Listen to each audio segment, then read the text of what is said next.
Live life to the fullest with the wife of your youth. Those are the words of Solomon in Ecclesiastes 9. What a great piece of advice that is. Welcome once again to What's It All About? Thoughts on the book of Ecclesiastes.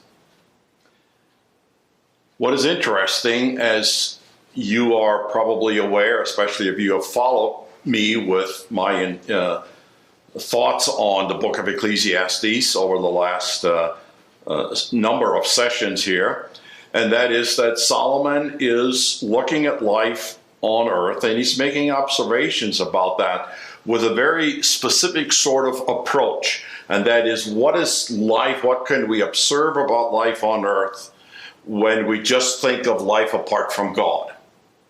And even though we're not yet at the end of a book of Ecclesiastes, Solomon at this point, towards the end of chapter 9 or in the middle of chapter 9, he sort of sets that aside momentarily, and he gives us essentially what is his conclusion of the whole matter.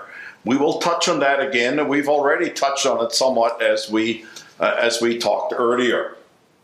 But it is simply this, that we have been put here on this earth to enjoy life. We ought to live it to its fullest. We ought to do what God has set before us, and we ought to do it without fear. I think I've probably said that a number of times, but it bears repeating. We do not need to live in fear, whatever the situation might be. Yes, we use common sense. We